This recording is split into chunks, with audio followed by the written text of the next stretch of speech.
All right, so today we are folding a pattern called Sunny Side Up. This is in a pretty crazy tiling. It has the hexagon twists directly connected to trapezoid twists. And I'll be showing some of that tiling. Actually, I'll go ahead and show it now. You can see what this tiling looks like. There's the hexagon directly connected to trapezoids, and the double depth plate and single depth plate that overlap from those trapezoids get resolved with another trapezoid. And then we have these two triangle twists in the corner, and that gets us to a tiling break. So if you're unfamiliar with tilings and tiling breaks, these are ways of thinking about origami tessellation patterns and where their pleats are going. So we can say all the pleats are going from one shape to another. I like to think of them as going perpendicularly from one shape to another. Has some nice mathematical properties. And so if you have a straight line in the tiling, then all of the pleats are crossing that line perpendicularly and therefore never running into each other. That tiling break, unfortunately, is the last tiling break that we'll see in this tiling. We do get another decent stopping point 3 tiles out, cutting through the hexagons. So everything but the hexagons is a true tiling break, but we don't get true tiling breaks after this point in the broader pattern. So let's go ahead and get started with our folding. I'm going to start out with a triple open hexagon twist. So this twist, and by the way, I'm using a 32 fold triangle grid on a hexagon, 32 grid divisions. Nice even power of 2. So for a triple open hexagon, I'm going to go to the corner and I'm going to go 1, 2, 3 spaces. So the normal open hexagon would be 1 space for the placement of the mountain fold above the corner of the paper. We're doing 3 spaces and the valley 1 space above on all 6 sides. And one of the neat things about this particular pattern, which is why I designed it to use in this tutorial, by the way, the pattern's name is Sunny Side Up. One of the neat things about it is that it gathers the twists that are the same shape on the same side of the paper. So all of the triangle positions use a triangle on the same side of the paper. All of the trapezoid positions use a trapezoid on the same side of the paper. And you can see here that I'm kind of shortcutting the process of finding all the corners to make my center sit nicely. That's because in addition to knowing that the mountain fold hits 3 spaces up from the corner, I know that this is going to go in 3 spaces out 1. And so I can do that from either direction and get the 3D areas in the center to conform with that twist and not have to fight, not have to redo some of the other plates. So once you have this twist, you can go ahead and squash. And it's a bigger twist than normal, so I would need 2 hands to hold it. And then what am I going to use to squash? Well, I can hold and then reach with 1 or 2 fingers at a time, or I can poke each corner and then press more broadly once things are smoothed out. And then the crazy thing about this pattern is that all of those trapezoids are going to fold back on top of this hexagon. They're going to lean over the top. So it's a little bit extreme. but it does work out in the end. And we're going to have a really cool pattern that only shows up in backlighting. One of the challenges for me right now, and I'll go ahead and show this crease pattern. One of the challenges for me is that I'm looking at these folds from the opposite side of the paper. So these blue lines are valley folds. I'm looking at them from the side where they're mountains and needing to figure out, okay, here we have the pleat from the hexagon coming in, and this is hitting what looks like a rhombus, but it's got that little leg. It's a closed trapezoid twist. So, and I just realized that I have not been looking at the chat. Oh yeah, welcome Erlo, and I'm glad that you like the star that's coming up. I had posted photos on Instagram and Facebook already. So here we go. We're going to make this really flagstone looking pattern. It's technically not a flagstone because the two sizes of trapezoids have pleats going directly to each other. But basically, what we need to know is that we're going to have a valley fold of the double depth pleat, and I'll zoom in, of our closed trapezoid going one space away from this existing valley, right in line with the mountain fold of the existing pleat of the hexagon. And then our mountain for that is going to be two spaces away. So we have a single depth pleat coming in, and we know where our double depth pleat goes. This is a closed trapezoid. And so all three of our mountain folds are going to come to, I should say all three of the single depth pleat mountain folds are coming to a single point. All four of the total mountain folds are coming to that point. And so we can start setting up our twist. We want to be really careful to keep this hexagon pleat folded while we're folding the double depth pleat. And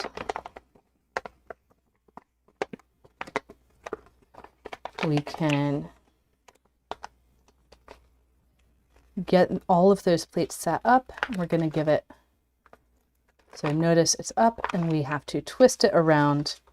And that's that little leg that I was talking about for the closed trapezoid twist.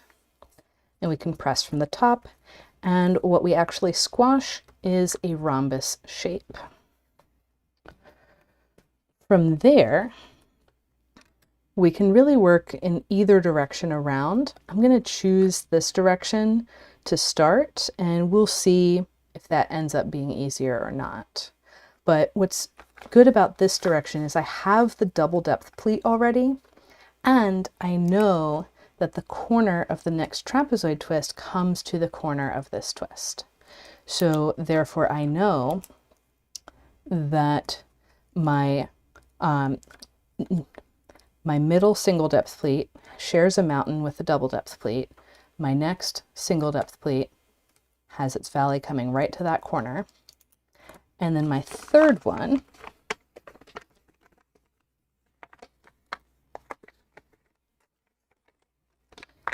is going to hit the double depth pleat one space away from the first. So we have this line continuing on out, and that's the signature of our open trapezoid twist. So then we can set up the valleys for all of these folds. Notice I have a pleat overlap here, single depth on single depth. I'm going to leave it as an overlap for now. We might do something slightly different with it later. I'm not sure. And we can set up that closed trapezoid. And again, I want to point out that it might look like a bow tie until the pleats are down and in place. And that's when it really starts looking like the trapezoid. and we can squash and get that all the way in place. So now we have the spike sticking down into the area of our very open hexagon. Oh, interesting. I didn't know that this one was shared a name with a band. Thanks for sharing, Erlu. I mostly named it for the style of cooking eggs. So we've got that pleat overlap that I mentioned. That's right there at the corner of the trapezoid. We're just going to open things up, pop that into place. And that line is going to be the middle single depth pleat of our new closed trapezoid. And notice when I make that, I am also making a pleat overlap out here. As I mentioned when we were talking about the tiling, the pleats that come together from the trapezoid twists are going to be resolved with 2 triangle twists. So here we have this situation. It doesn't look like it's going to lay down flat, but if we emphasize the pleat from the hexagon and really make sure that that's staying on the grid line and really emphasize the valley of the double depth pleat, we can get that to pop down into place. And here's the part that makes this really look like a rhombus. The open trapezoid is covering this little leg of the closed trapezoid. From here, let's go ahead and resolve this pleat overlap. We're going to flip to the opposite side and put in 2 closed triangle twists that are right next to each other. So I'm opening up the overlap. I'm finding this I-beam structure where I have 2 3-way intersections of pleats, 2 grid spacings apart from each other. And I'm going to go ahead and squash those. I'll let one fold in while I start to press the other.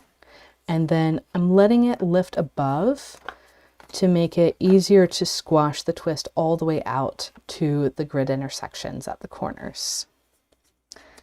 And then the second one squashes as well.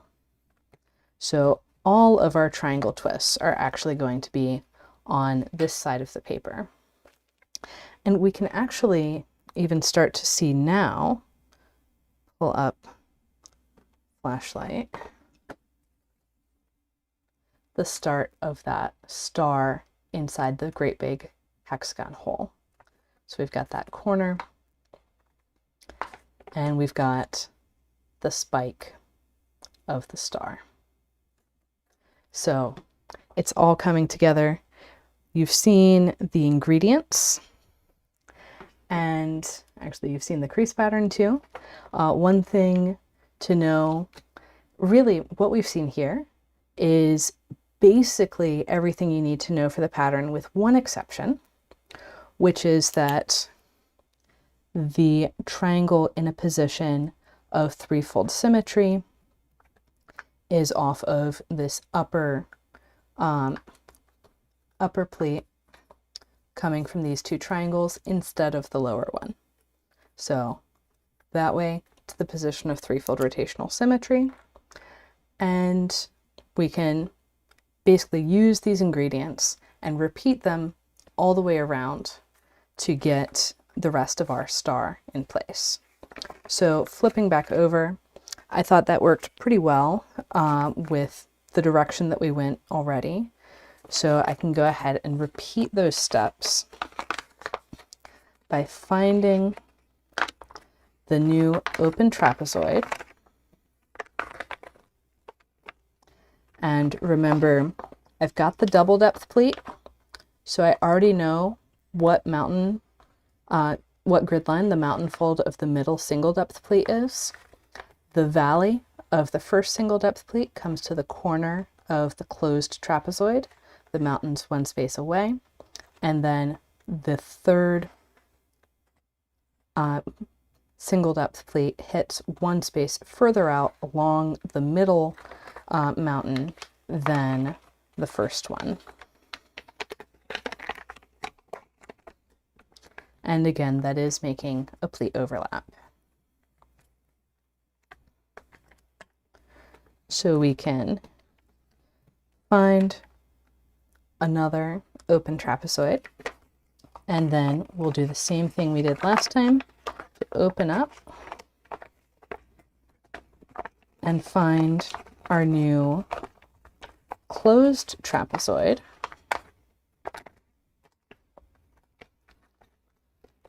And again, making sure that the pleat coming off of the hexagon hasn't moved around.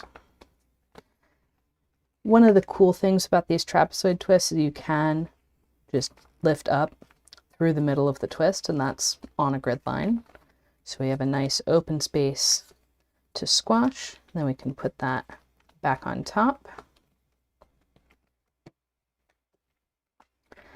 And let's try an experiment. Let's see what would happen if we went the other way around. So you've already seen two examples of coming around this way. Let's see what would happen if we go the other way. So I do know that the valley of my double depth pleat passes right along this little nub of pleat, one space away from the valley of the hexagon twist. And that is going to feed out and interact with this next pleat coming in over here. I'm going to have my middle single depth pleat and my further single depth pleat. So I've got all my pleats in place. I can do a three-way intersection here, and I'll still need another pleat depth heading in that direction because this is a double depth pleat and this one's only single depth, and the three-way intersection moves this pleat around and uses one of the spaces, one of the two spaces of this pleat, but I'll still need another pleat coming out from underneath to get this twist all the way in place and squash. And you'll notice right now that I'm kind of ignoring these two locations with the triangle twists. And that's because they're not going to interact with anything else, and I can just do all the trapezoids and come back to them later. Rotating around, I've got this interesting wrap situation, kind of a wrap. It's a way to lay the pleats down to be able to squash or twist.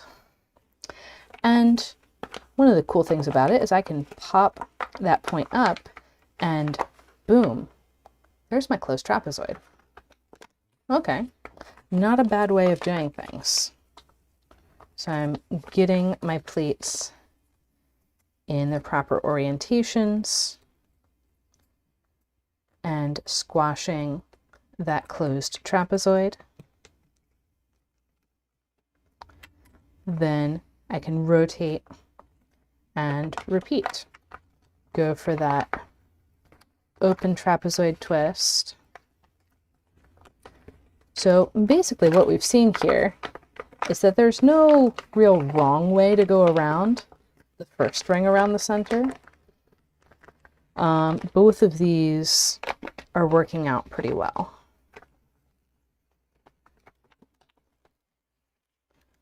And get that open trapezoid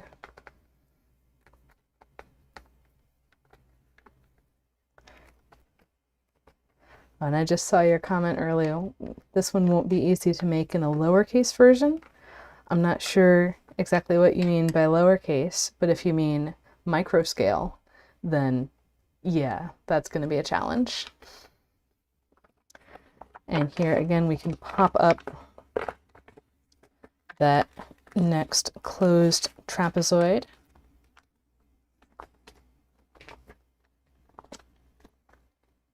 And press to squash. And we've got, let's see, we've got these two closed trapezoids here, which means we need an open and another closed in between. With this pleat coming over the top, I'm inclined to work on that first. So let me set up the next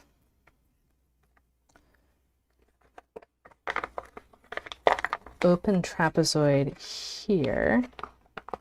And notice, since I opened this pleat, I disrupted the pleat that was going through here. So I'm going to reinstate that pleat so I have a flat surface to pass other pleats through, which is a lot of pleats, kind of a mess.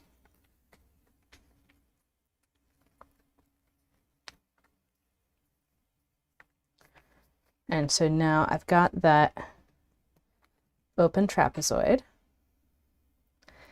and I'm going to open up these pleat overlaps, pop that position up. Actually,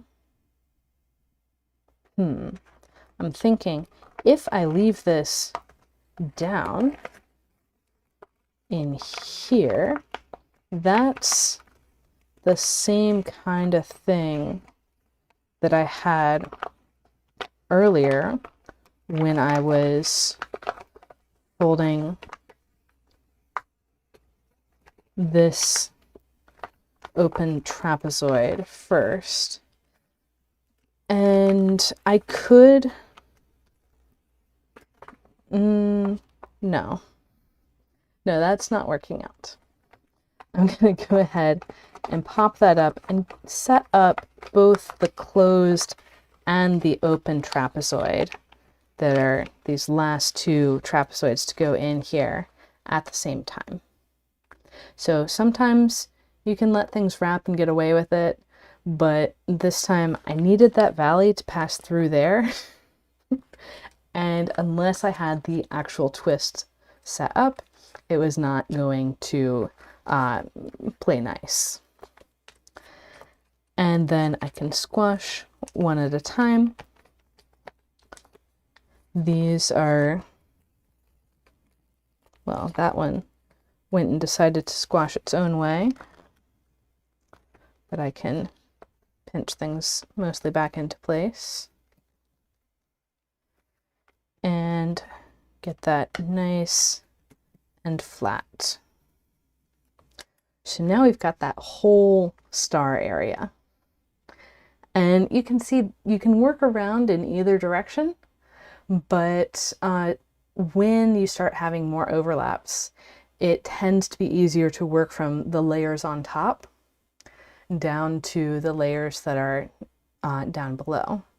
And particularly, I wanted to clear up that double depth pleat that was laying over where this twist would be folded by folding this open trapezoid first and then these two. So now we can go and take all of these pleat overlaps on the triangle side of the paper and turn them into two triangle twists each.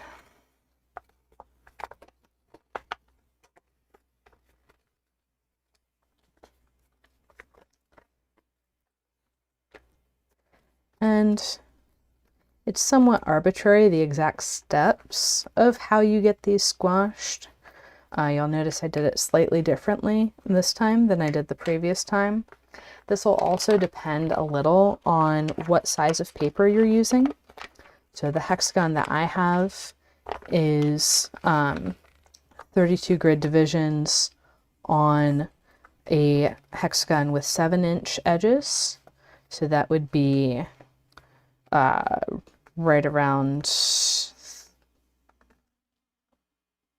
2.5 times 7 is right around 17.5 centimeters.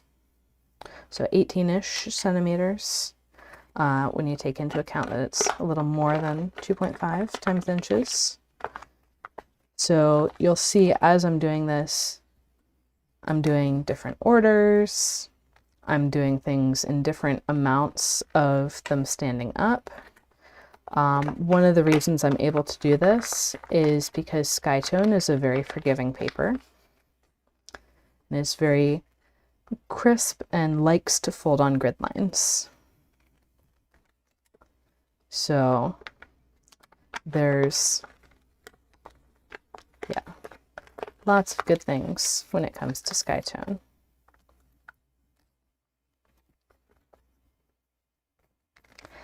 And then one thing I will say when it comes to the next ring of repeats around the center, and I have done this one in a larger format, is that there's not a clean way to get through to the next stopping point.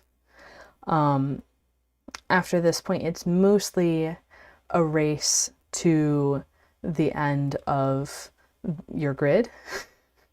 But like I pointed out at the beginning in the tiling, there is that stopping point 3 tile spaces out where you have the half hexagons.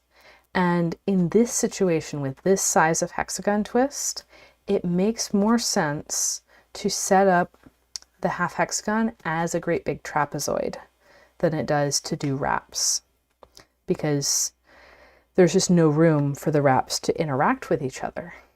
Or rather, there's too much room. And so the pleat coming in here can't be wrapping around something that already wrapped over here and was headed off this way. So there's some caveats around finding stuff. Also, this hexagon is in very close proximity to other twists, and that's going to make it harder to get that half hexagon into place. But while we're here, we have more grid. We can do a bit more. We can find that position of 3-fold rotational symmetry. So I'd pointed out we've got these pleats coming together. The top one, when we're looking at the right-hand side, is going to be the one that goes to a closed triangle twist in a position of 3-fold rotational symmetry. So that means that whatever is going on around this triangle has to be the same in all 3 directions, which means that this pleat over here is going to another closed triangle twist. And if we set that up,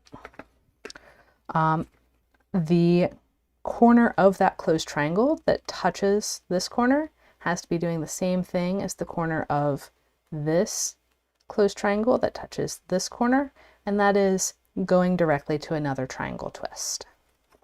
So I can go ahead and set up both of those closed triangle twists. We'll actually see a striking resemblance, at least with more grid, you would see a striking resemblance between this collection of triangle twists and the Eric's Pajarita pattern that I taught the other week. So now I have a pleat overlap over here, and one of the things that I'm noticing is there's these 2 triangles that are equivalent positions in the pattern. So we said this one is equal to this one, and by symmetry around the hexagon, this one is equal to this one.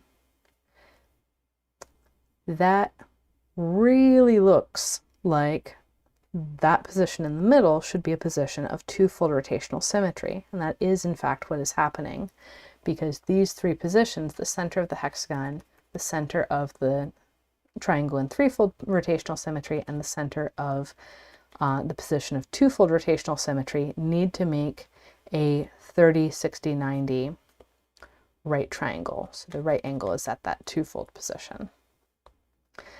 And so therefore, I can say, well, that trapezoid twist is an open trapezoid, and we can flip over and say, okay, that open trapezoid needs to be duplicated over here. And which pleat is which? Well, this pleat is the middle of the single depth pleats. So this pleat has to be the middle of the single depth pleats. And this is causing a pleat overlap over here. We can go ahead and make sure we're actually on grid lines and squash.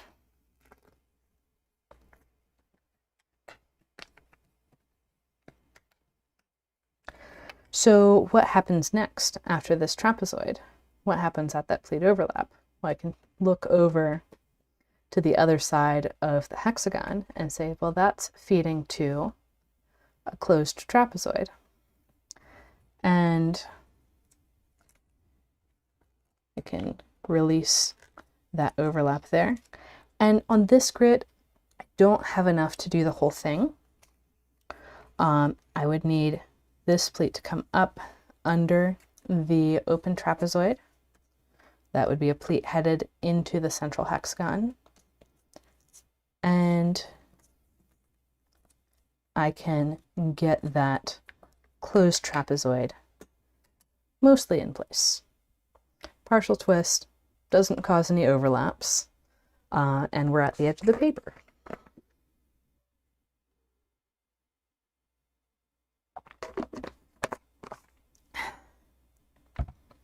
So then I can look around.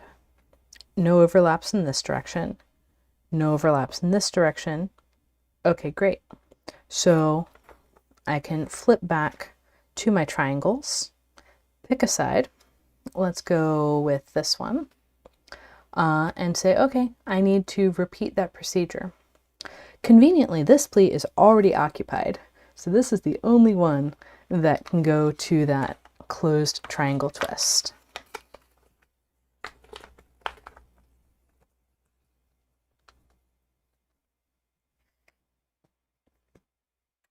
And then we have our pleat overlap.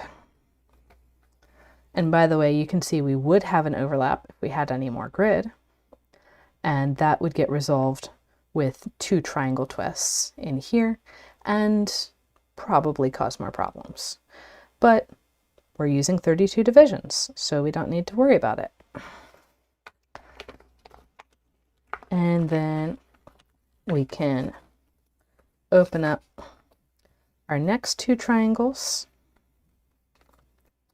And here's where we'll be repeating our steps that we've already seen. We have this overlap between this triangle pleat, that triangle pleat, around the position of twofold symmetry. We're going to flip over and recognize that this pleat must be the middle of our 3 single depth pleats, and therefore the mountain matches the mountain of the double depth pleat.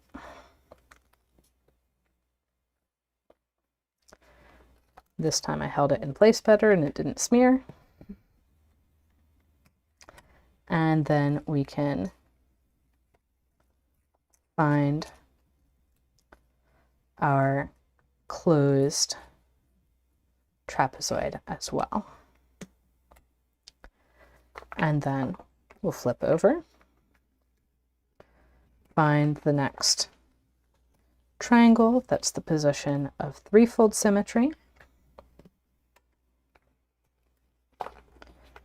The next 2 triangles at the overlap.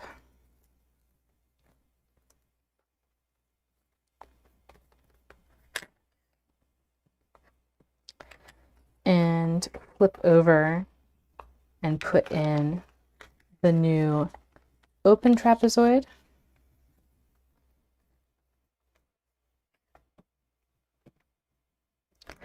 And I had an idea that just occurred to me. And I'll need to look at the tiling to see if it is actually possible. So right now we're adding 2 layers of twists because we're getting through both of these trapezoids.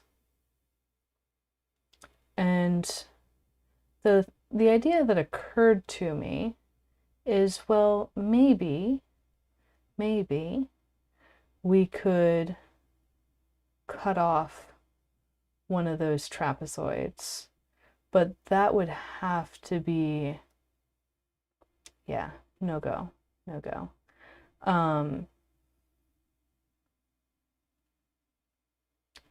Oh, I see. That would still be really cutting through a lot of trapezoids. Yeah. The nice stopping place that we're hitting here is not something that'll work with more grid. You can do it and then have massive numbers of overlaps and then resolve them a little bit later. But yeah, this combination is not really amenable to doing just 1 or 2 layers at a time, which is unfortunate, but c'est la vie. So let's go ahead and continue. I will say that the next ring around the center was pretty challenging, even for me, in folding the full version on a bigger grid.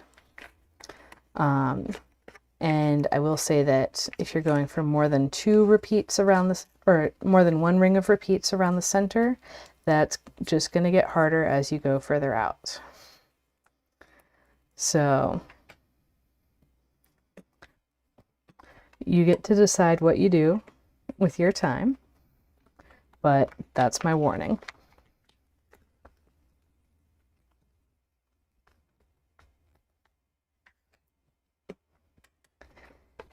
And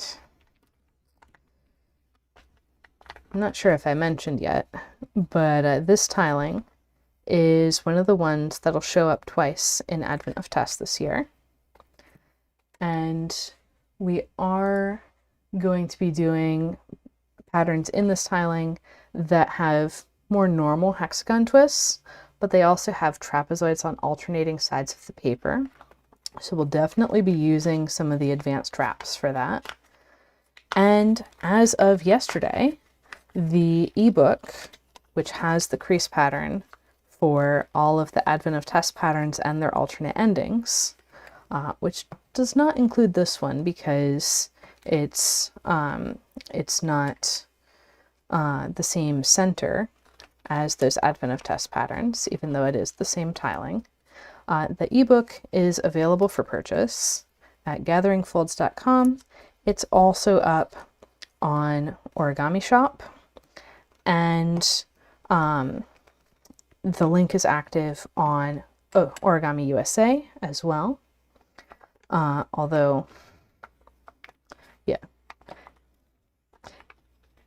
there's some technical difficulties with the OUSA side of things because there are 64 patterns in this ebook and 267, I think, 276 pages in the ebook. So it's a rather large file, and we had to do some special things to get it in place, but it is available and can be purchased.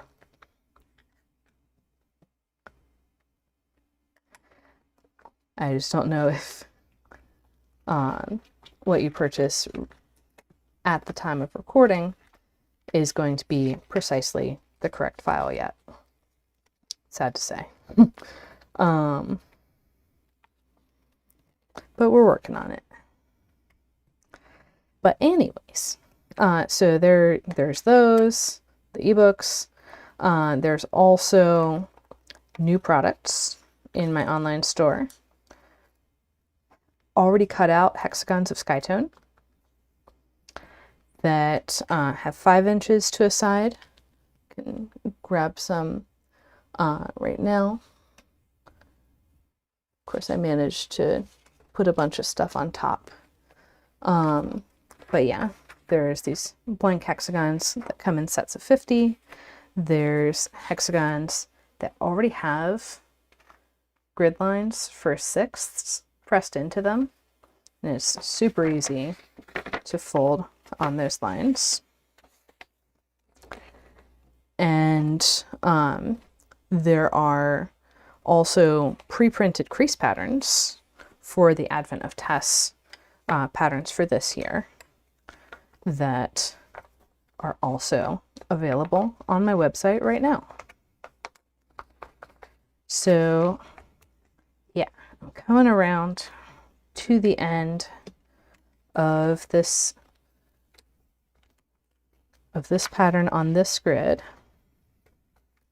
And that right there is an opportunity for a compound wrap, but the overlap isn't hurting anything. And so I just left it as an overlap. And then out here, we get that trapezoid twist, the open trapezoid,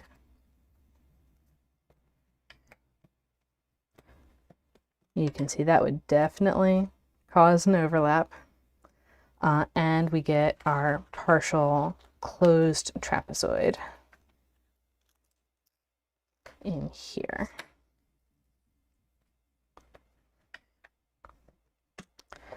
And we could fit some more partial twists on here.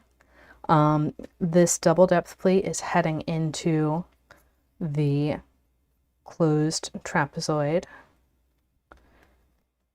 And then, actually, I'm going to wrap that corner because that's going into a triangle twist on the other side. So we can get one more triangle twist onto here.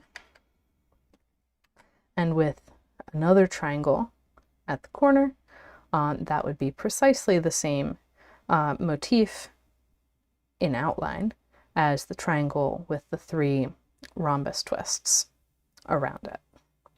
So we can get a little more on the paper.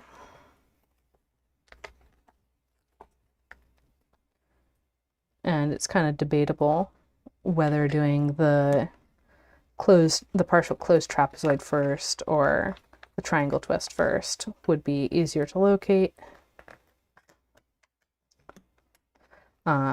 Let's see what it looks like doing it the other way. Probably just a pleat overlap, so that would be easier.